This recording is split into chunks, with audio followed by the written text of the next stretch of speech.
포기라는 단어를 많이 사용합니다. 이 포기하면 여러분 어떤 느낌이 드세요?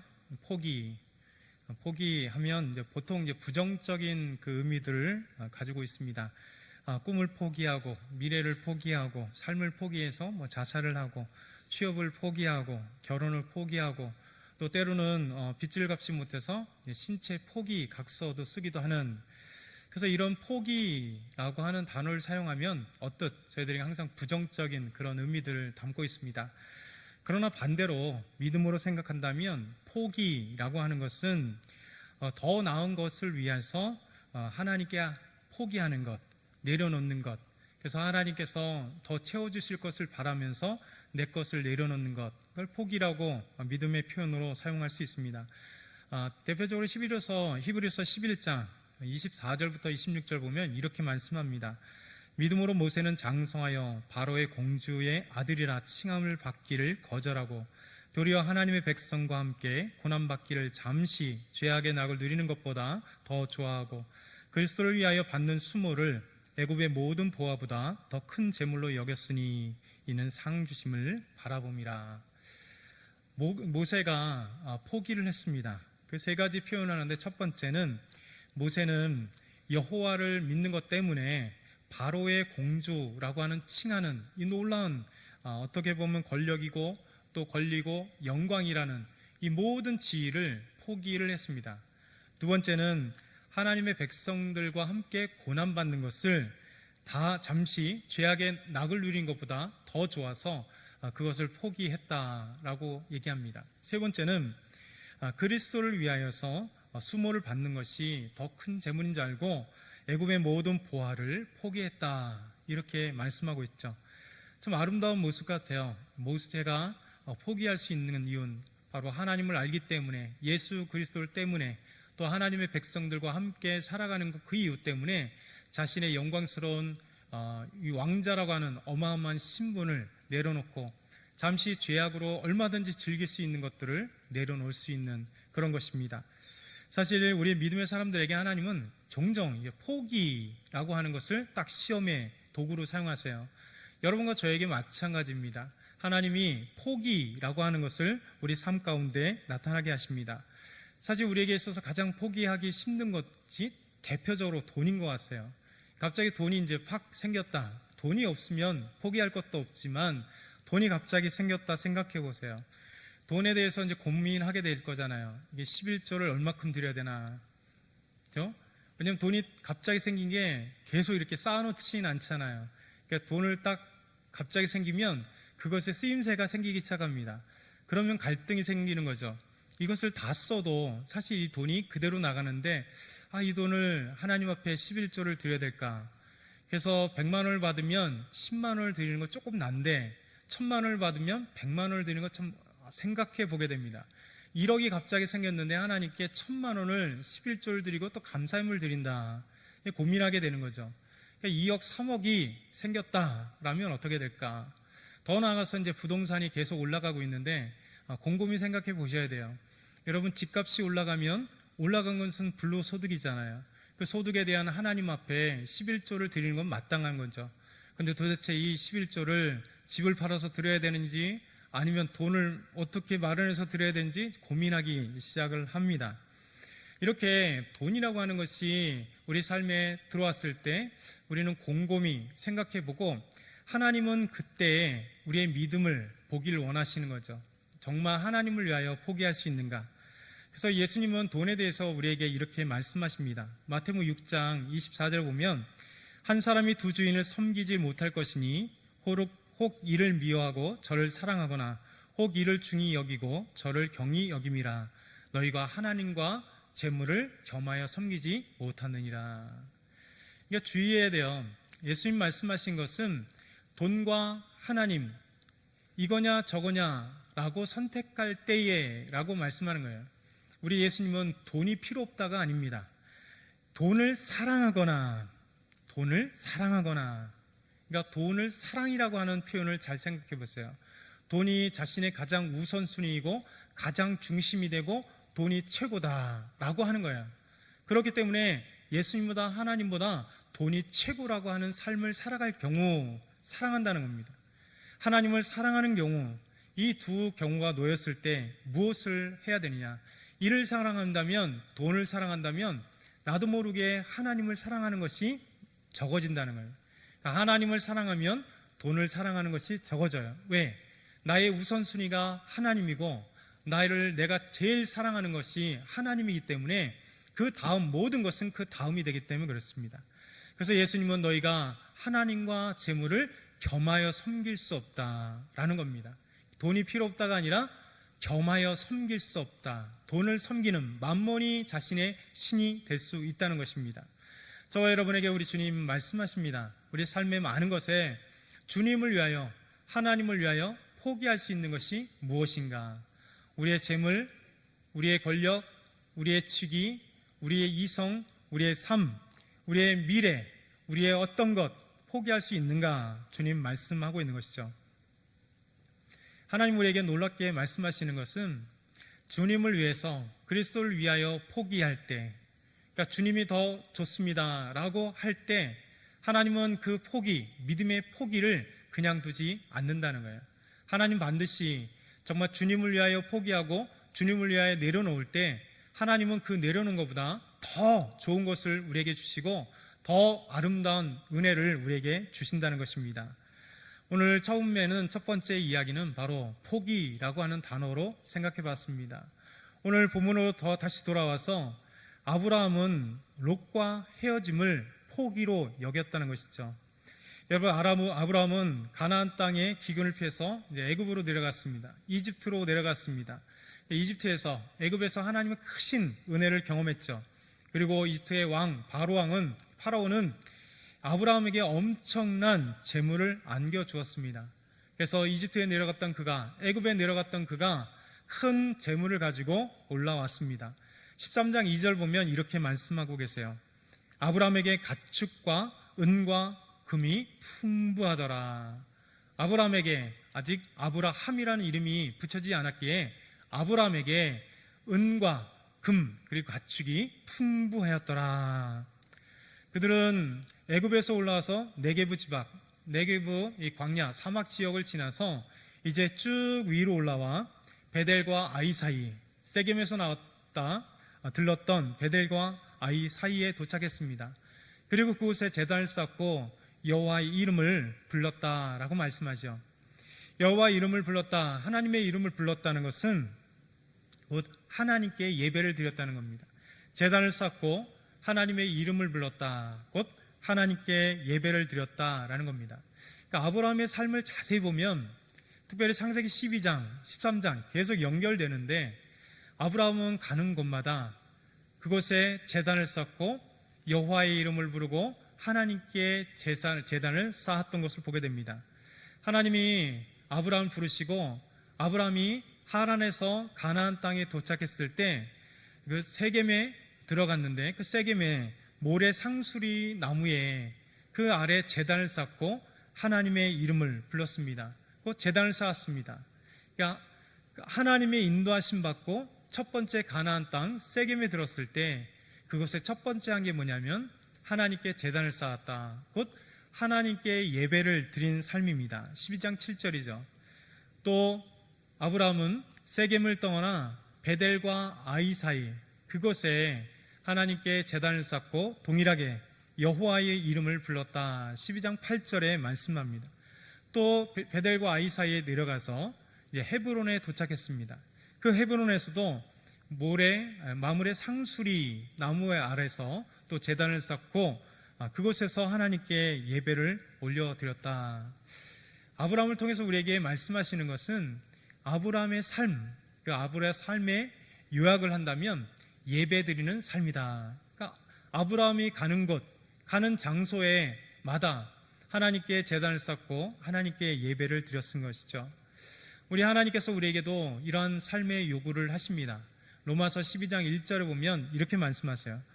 그러므로 형제들아 내가 하나님의 모든 자비하심으로 너희를 권하노니 너희 몸을 하나님이 기뻐하시는 거룩한 산 제물로 드리라. 이는 너희가 드릴 영적 예배니라. 예배는요 살아있는 모습으로 드리는 겁니다. 사실 구약의 예배는 동물 제사잖아요. 그래서 내가 죽을 수 없기 때문에 나의 죽어야 될 죄를 대신해서 양이나 소나 염소가 대신 죽었습니다. 그래서 속죄제로 속건제로 죄에 대해서 하나님께 드리고, 또 화목제물로 드린다 할지라도 번제로 드릴 때 소를, 양을 잡아서 태워서 하나님께 드린 겁니다. 사실 내가 죽을 수 없기에 대신해서 양과 소와 염소가 죽음으로써 하나님께 나아가 예배를 드린 것이죠. 어찌게 보면 예배 제사 때는 반드시 죽음이라고 하는 것이 있었습니다. 그런데 이제 신약 시대는 예수 그리스도의 십자가의 죽음으로 우리의 죄를 용서받음으로 예수님의 한 번의 죽음으로 더 이상 죽음이 필요 없어요. 이제는 우리가 신약 시대 지금 살고 있는 우리는 죽은 재물이 필요한 것이 아니라 산 재물이 필요한 겁니다. 그래서 로마서 12장 1절에 저와 여러분에게 하나님이 기뻐하시는 거룩한 산 제사로 드려라. 그러니까 우리가 살아있는 모습으로 하나님께 드리는 겁니다. 거룩한 산 제물로 되어서 하나님께 드리는 거예요. 우리가 이렇게 예배를 드릴 때 여러분이 죽지 않잖아요. 아름다운 삶의 모습으로 예배당에서 예배를 드려도, 집에서 예배를 드려도, 길을 가면서 우리가 거룩한 산 제물로 어느 때든 어느 시간이든 하나님께 제물을 드릴 수 있다는 것입니다. 이게 바로 하나님 기뻐하시는 거룩한 산 제사, 삶의 제사입니다. 삶 자체가 예배이고, 거룩한 하나님의 백성들, 곧 그리스도인이 있는 교회가 있는 그곳이 예배의 장소가 될 수 있는 것입니다. 아브라함은 가는 곳마다 그렇게 하나님 앞에 아름답게 예배를 드렸습니다. 그래서 예배를 드리는 그 장소에서 하나님 놀라운 은혜가 된 것이죠. 그래서 아브라함은 이제 롯과 헤어짐의 준비를 하게 됩니다. 그 준비는 뭐냐면, 세 번째, 부요. 그것은 다툼을 일으키는 요인이 되고 롯과 헤어지는, 포기하는 원인이 됩니다. 5절부터 7절 우리 한번 읽지 않았지만 창세기 13장 5절부터 7절 말씀, 자막은 없는데요, 우리 한번 5절부터 7절 같이 한번 읽어보겠습니다. 시작. 아브라함의 일행 롯도 양과 소와 장막이 있으므로 그 땅이 그들이 동거하기에 넉넉하지 못하였으니 이는 그들의 소유가 많아서 동거할 수 없었음이니라. 그러므로 아브라함의 가축의 목자와 롯의 가축의 목자가 서로 다투고 또 가나안 사람과 브리스 사람도 그 땅에 거주하였는지라. 아멘. 아브라함 일행과 롯, 그들은 조카 롯의 가정을 아브라함이 데리고 다닌 거죠. 사실 만만치 않습니다. 나중에 롯이 잡혀갔을 때 아브라함이 자기 가솔들, 그러니까 가족이 아닌 이 노예들이죠, 종들을 꾸렸는데 남자 종들만 316명이라고 하는 거 보면, 여러분 가솔들이 어마어마하게 많다는 것은 그만큼 어마어마한 재산들이 많다는 겁니다. 그 재산의 전부가 뭐냐면 소, 양, 그렇죠? 염소, 이것이 대부분입니다. 소는 그렇게 많지 않고 대부분 양과 염소가 그들의 어마어마한 재산이 되고 가축이 되는 것이죠. 아브라함의 가축뿐만 아니라 롯의 가축이 있었습니다. 그전에는 사실 그렇게 불편함을 몰랐습니다. 아마 하란에서 떠날 때도 많은 하나님 재물을 주시고 그것에 부유하게 됐지만 가나안 땅에 갔을 때 더 많은 부유가 쌓였던 건 분명하고, 그리고 애굽에 내려갔을 때 바로 왕이 그에게 엄청난 재물을 주었습니다. 왜냐하면 아브라함의 아내 사라를 자기 누이라고 속이는, 그래서 그 여인을 취하려고, 동생이라 생각하고 취하려, 자기 부인으로 취하려고 했기 때문에 하나님 꿈속에 그것을 막아주시고 이 바로는 아브라함을 책망하면서 엄청난 재물을 갖다 주면서 빨리 나가라고 이렇게 했기 때문에 엄청난 재물을 가지고 있었습니다. 그러다 보니까 전에 느끼지 못했던 불편함이 생기는 거죠. 여러분, 소유가 많아지면 다툼이 생깁니다. 그렇잖아요? 흥분해가 다툼이 생겼다는 얘기를 못 들어봤죠. 그러니까 가난하면 다툼할 것도 없습니다. 근데 어느 날 거기에 부유함, 이 재정이라고 하는, 재물이라고 하는 것이 점점점 많아지면 재물 앞에 싸우지 않는 사람들이 없어요. 삼성가를 봐도, 현대가를 봐도, LG 가문들 봐도 그 어떤 가문들도 서로 기업을 갖겠다고 싸움하기 시작하고 주주들과 싸움하기 시작을 하고 그렇잖아요. 우리 가정 안에도 부모님이 불려준 재산 갖고 어떤 가정들은 몇백만 원 갖고도 싸움하는 가정들이 참 많습니다. 이게 재물이라고 하는 것이 어느 순간에 삶에 찾아 들어와서 이것이 복이 될 수도 있고 또 다툼의 요인이 될 수 있다는 것입니다. 아브라함과 롯의 그 양들이 점점 많아지고 동거하기에 넉넉하지 못하다. 그들의 소유가 많아서 동거할 수 없었다. 그래서 아브라함의 가축의 목자들과 롯의 가축의 목자들이 정말 이렇게 싸우기 시작하는 거죠. 여러분, 이스라엘 가보게 되면 이스라엘은 그렇게 넉넉하지가 않아요. 특별히 우리가 알고 있는 세겜, 베델 아이, 그리고 헤브론, 예루살렘, 베들렘, 이것이 이제 800에서 900m 정도 높이에 있거든요. 그러니까 쉽게 얘기하면 우리나라 대관령을 생각하면 됩니다. 대관령인데 우리나라 대관령은 그래도 풀이 많고 물도 많이 있잖아요. 겨울엔 눈도 많이 오고 여름에 비도 많이 옵니다. 그러니까 이스라엘은 이렇게 되어 있습니다. 지중해가 있고 평지가 있고 셰펠라 지역을 넘어서 이제 이렇게 나무가 많아요. 그러니까 지중해에서 비가 많이 오면서 800m 고지에까지 비가 많이 오고 800m 사이에 그리고 유대 광야로 지나요. 이렇게 되어 있는데 이 꼭대기에 800m, 900m 선에 우리가 알고 있는 모든 중요한 도시 헤브론, 베들레헴, 예루살렘 10km 사이, 쭉 올라가면 세겜, 조금 가면 베델과 아이, 이 선이 능선상에 800m 있어요. 근데 신기하게도 800m밖에 안 되는데 이쪽엔 비가 많이 오는데 거기서부터 안 와요. 그리고 그 다음에 유대 광야 비가 안 옵니다. 1년 연중 100mm에서 많아야 200mm. 그러니까 연중 위에는 300mm 정도밖에 오진 않습니다.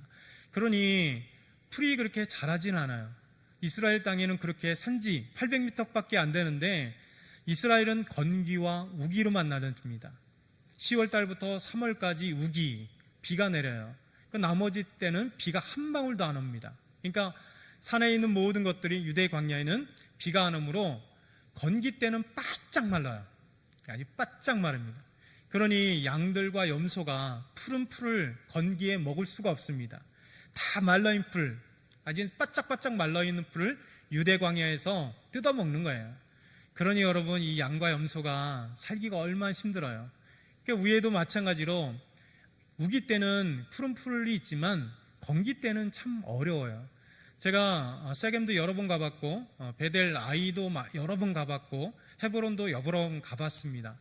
그러니까 베델과 아이 사이에 오늘 롯과 아브라함 일행이 딱 있었습니다. 그 어마어마한 그 양과 염소가 뜯어먹는 풀이 그리 많지 않아요. 그냥 풀이 다 있다고 해서 양과 염소가 좋아하는 풀이 아닙니다. 여러분 아시겠지만 들판이 풀이 쫙 있는데 다 안 뜯어먹어요. 지들이 좋아하는 풀만 먹게 돼 있어요. 그 넓지 않은 그곳에 많은 사람들이, 또한 보니까 그곳에 가나안 사람과 브리스 사람들이, 가나안 사람들이 아직 쫓겨나지 않았기 때문에 후대 500년 후에 쫓아내잖아요. 그러니까 많은 사람들이 양과 목축을 그렇게 치는데 얼마나 부족하겠습니까? 이런 부족함이 바로 이제 아브라함이 롯을 포기하는 계기가 되고 부유함이 다툼이 되어서 포기하는 계기가 된다는 것입니다. 하나님은 우리에게 이렇게 포기하게 될 만한 타이밍이 있어요. 우리가 주님을 위하여 포기하고 삶을 위하여 포기하고 때로는 가족을 위하여 포기할 수밖에 없는 그런 포기의 타이밍이 우리 안에 있게 된다는 것입니다. 네 번째는 아브라함의 결단이 드디어 오게 됩니다. 가축들을 튀면서 이제 아브라함과 형제인 조카 롯, 그 목자들이 자기 목자들과 싸우기 때문에 이제 소유의 많고 적음 때문에 싸우는 것 때문에 아브라함은 결단을 하게 됩니다. 우리 13장 8절 9절 보면 이렇게 말씀합니다.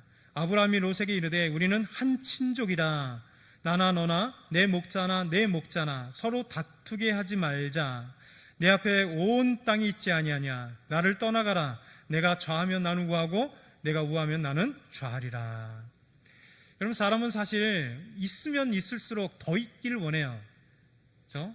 1,000만 원 있다고 나는 됐어라고 하는 사람 없어요. 좀 더 있었으면, 좀 더 있었으면. 대기업을 수조, 수백조 그런 재물을 갖고 있는 사람도 한 번도 그것을 쉽게 나눠주지 않아요. 평생 가도. 그래서 죽을 때 기부를 한다든가 그렇잖아요. 이게 돈을 많은 사람들이 양보하기 쉽지 않습니다. 근데 아브라함은 놀랍게도 믿음의 결단을 합니다. 하나님 앞에 포기를 하기 시작합니다. 통큰 양보를 하죠. 그래서 아브라함에게 이렇게 얘기합니다. 너는 나랑 우리 한 친족 아니냐. 내 목자나 내 목자 서로 싸우게 하지 말자. 모은 땅이 있지 않니? 내가 좌하면 나는 우하고 내가 우하면 나는 좌할게. 여러분 어떻게 멋진 아브라함의 이 결단일까요? 여러분 아브라함이 노인입니다. 엄청난 노인입니다. 그리고 엄청난 거부입니다. 그리고 롯은 조카예요. 사실 그냥 규정대로 얘기하고 풍습대로 얘기하고 예의를 얘기하면 윤리대로 얘기한다면 아브라함은 분명히 롯에게 야 롯아 내가 이제 아브라함 나의 삼촌을 생각해서 네가 저쪽 가면 좋지 않겠냐? 내가 엄청난 부유의 양들이 많은데 내가 여기 택할게 이렇게 얘기할 수 있습니다. 놀랍게도 롯에게 양보를 하는 거죠. 내가 땅을 택한다면 내가 좌하면 나는 우하고 네가 우하면 나는 좌할게 라고 하는 것입니다. 여러분 왜 아브라함이 이 목초지를 포기할 수 있었을까요? 이게 중요한 것입니다. 왜 포기할 수 있었을까? 우리는 유추해 보건대 아브라함이 롯에게 목초지를 양보할 수 있는 이 포기, 그것은 바로 갈대아 우르에서 하나님의 부르심 속에 하나님이 살아계심을 체험했기 때문에 그렇습니다. 여러분 포기가 언제부터 있었어요? 아브라함이 우르에서 하나님이 어느 날 나타나셔서 내 친척 아비집을 떠나라 라고 명령하신 그 순간 아브라함은 통큰 결단을 했습니다. 자기가 지금까지 살아왔고 태어났고 지금까지 살아왔던 그 땅을 포기하기 어려워요. 조상 대대로 살아왔고 삶의 터전이었던 우르 땅을 어느 날 갑자기 나타난 신의 음성을 듣고 그것이 불확실한 신일 수도 있고 그 신이 나를 온전히 도와줄 수도 있는지 없는지도 모르는 낯선 신. 왜냐하면 그는 우르 땅에 있었던 수많은 신들을 섬겼었고 그리고 그 땅 가운데 수많은 신들이 섬김을 받았던 땅이기에 어느 날 낯선 음성이 들렸는데 그것을 결단하기 쉽지 않았을 거예요. 근데 아브라함은 결단했습니다. 나에게 들려준 음성을 들려준 그 신이 아마 나를 인도하실 것이라. 내가 지시할 땅, 내가 보여줄 땅으로 가라! 명령 그 순간 아브라함은 결단했던 것이죠. 여러분 삶의 자리를 포기했습니다. 자기 집을 포기했고 그리고 그곳에서 재정적으로 부유할 수 있는 그 모든 것들을 포기하고 하나님의 음성을 따라 가기 시작한 겁니다. 어디로 갈지도 모릅니다. 하나님이 오늘 가라 하시는 그 땅을 가는 것이고 오늘 여기까지 가라 하시면 그곳에까지 가고 설 때 서게 하시고 갈 때 가게 하시는 그 하나님의 음성을 따라 마치 모세 때 하나님 불과 구름 기둥으로 인도하셨던 것처럼 갈 바를 알지 못하잖아요. 미래를 모릅니다. 그냥 광야입니다. 근데 하나님이 구름이 움직이게 하시면 그들은 모든 성막과 자기들의 집들을 천막들을 다 접은 채 그 구름 따라 가는 거예요. 하나님의 인도하심 따라 가는 겁니다.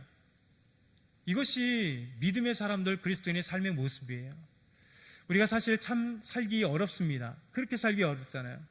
하나님의 음성이 오늘도 들릴 때 그 음성대로 내가 살아야 될까? 여러분 하나님의 음성대로 믿음대로 살아가는 것은 세상을 거슬러 가는 거예요. 그러다 보니 마찰이 생겨요. 물고기가 이 시내를 거슬러 올라갈 때 엄청난 물살을 뚫고 가는 거죠. 여러분 근데 건강한 물고기는 물살을 뚫고 올라가요. 병들고 약한 물고기는 그 엄청난 물살을 뚫고 들어가지 않습니다. 믿음의 사람도 마찬가지예요.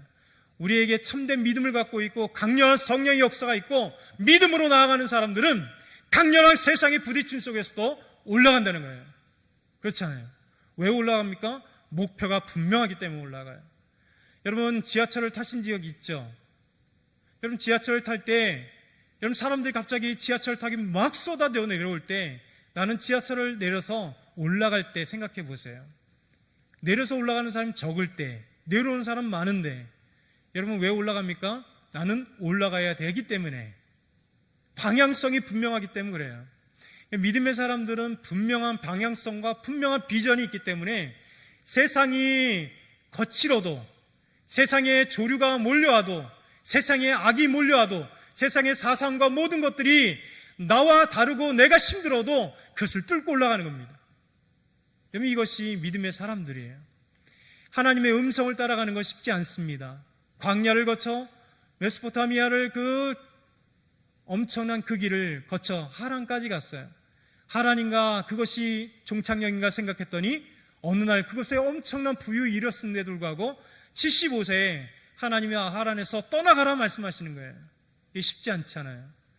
여러분, 당시 지금 4,000년 전에 75세라면 지금 약 100세 정도의 나이 정도 되겠죠. 지금의 75세가 아니잖아요. 그런데 그렇게 아브라함은 따라간 것입니다. 왜 그렇게 따라갈 수 있을까요? 또 따라감 속에 무엇을 경험했을까요? 하나님의 인도하심을 경험했다는 거예요. 가는 곳마다 하나님이 풍요롭게 해주시는 것을 경험했어요.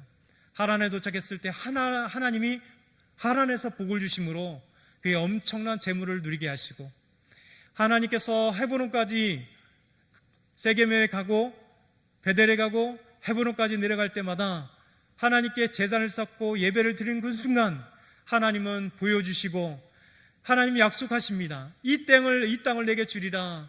내가 너의 자손을 주리라. 하나님이 약속하시고 복을 주시고 은혜를 주시고, 그리고 애굽 땅에 내려갔을 때도 애굽 땅에서 애굽 그 백성들이 무섭고 왕이 무섭고 그 권력들이 어마어마한 사람들이 무서워서 자기 아내를 누이라고 속이는 그 범죄를 지었음에도 불구하고 하나님은 악을 선으로 인도하셔서 엄청난 재물을 갖게 하시고 돌아오게 하시는 이 하나님의 은혜를 경험했을 때 여러분 포기할 수 있는 겁니다.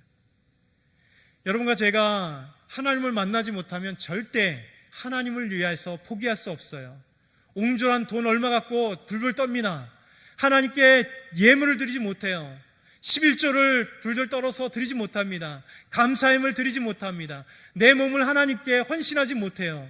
정말 하나님 앞에 결단하라 할 때 결단하지 못하는 거예요. 근데 여러분 결단하셨죠? 왜 그렇습니까? 삶 속에 살아계신 하나님을 체험했기 때문에 그래요. 인도하시는 하나님을 체험했습니다. 나의 목자 되신 하나님을 삶 속에 구체적으로 체험했기 때문에 그래요. 하나님이 물질 없을 때 기도할 때마다 하나님 신비하게도 물질을 채워주시고, 물질을 기다리는 곳 속에 분명히 낙담도 되고 힘들기도 하고 좌절되기도 하지만 결론적으로 하나님이 물질을 채워주시고 건강을 채워주시고 하나님 사람을 만나게 해주시고 하나님 이사하게 하시고 하나님 집을 사게 하시고 하나님 전세를 만나게 하시는 그 놀라운 하나님의 매일같이 인도하심의 모습을 삶으로 경험하기 때문에, 경험하지 않으면 하나님께 헌신하겠습니까? 그렇지 못합니다. 삶으로 체득된 하나님이 있기에 말씀의 하나님이 내 삶의 진짜 하나님이신 것을 경험되게 됐기 때문이었습니다. 생사와 화복을 주관하신 하나님, 그 하나님을 아브라함은 경험했습니다. 아브라함은 삶을 통해서 체험했어요. 그래서 아브라함은 지금 많은 재산 때문에 자기 조카와 자기 그리고 그 목자들이 서로 싸우는 관계 속에서 통큰 결단을 할 수 있는 것입니다. 얘야 로사, 네가 좌해, 나는 우할게. 내가 우해, 그럼 나는 좌할게. 하나님은 이 땅을 주시려고 하는 아브라함에게 주신 약속을 기억했습니다. 그리고 그렇게 말씀한 것이죠. 여러분, 이 포기 속에 하나님의 놀라운 은혜가 시작됩니다. 이 포기 속에 하나님의 놀라운 복이 시작됩니다. 이 놀라운 포기 속에 하나님의 기적과 하나님의 일하심이 시작되는 거예요. 여러분, 롯은 아름다움을 향해 찾아갑니다. 하나님이 아닌 아름다움을 향해 찾아갑니다. 10절과 11절에 보면 이에 롯이 눈을 들어 요단 지역을 바라본즉 소알까지 온 땅에 물이 넉넉하니 여호와께서 소돔과 고모라를 멸하시기 전이었으므로, 소돔과 고모라를 멸하시기 전이었으므로 여호와의 동산 같고 애굽 땅과 같았더라. 너무 아름다운 땅, 에덴 동산 같대요. 애굽 땅과 같대요. 그러니 이 육신의 눈으로만 보는 롯은 그것을 택한 것이죠. 롯의 눈에는 하나님이 보이지 않았습니다. 여러분, 성경을 잘 보게 되면 아브라함의 이야기가 나올 때 하나님이 롯에게 찾아왔다는 얘기가 없죠. 나중에 소돔과 고모라 있을 때 롯에게 찾아온 거 빼고, 아브라함과 롯의 차이입니다. 아브라함은 끊임없이 하나님을 만났습니다. 아브라함에게 하나님을 찾아오셨습니다. 체험의 삶은 아브라함이었습니다.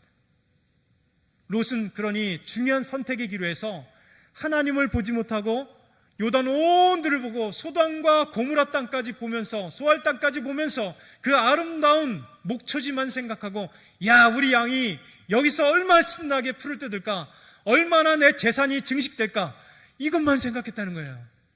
하나님을 보지 못한 채. 그러나 아브라함은 롯을 떠나보내고 난 뒤 그의 결단이, 그의 포기가 하나님이었음을 우리에게 보여주는 것이죠. 오늘 읽었었던 이 말씀 간단하게 마지막으로 보겠습니다. 오늘의 본문이 간단해요. 14절부터 17절. 롯이 아브라함을 떠난 후에 여호와께서 아브라함에게 이르시되. 여러분 14절 놀랍지 않아요? 저는 이 말씀 보면 항상 마음이 찡해요. 여러분 왜 마음이 찡할까요? 아브라함에게는 자녀가 없습니다. 지금까지 자녀가 없습니다. 거의 80년 가까운 세월 동안 롯을 우르에서 데려오고, 자녀가 없었으니 롯을 데려왔다는 것은 롯의 그 가정이 마치 롯이 조카지만 아들과 같이 여겼다는 거예요. 보살폈다는 겁니다. 애굽과 애굽에도 데리고 가고 다시 베델과 아이 사이까지 왔습니다. 사랑하는 아들처럼 기른 롯, 그리고 지금까지 가나안 땅까지 같이 왔던 롯. 이제 롯은 삼촌의 그 한마디에 좋은 땅을 향해서 탁 떠나가 버렸어요. 그러면 지금까지 의지했던 롯의 가정이 떠나는 그 순간 아브라함은 어땠을까라는 생각을 해요. 야, 아브라함 진짜 힘들었겠다. 아브라함이 얼마나 허전했을까. 그렇잖아요.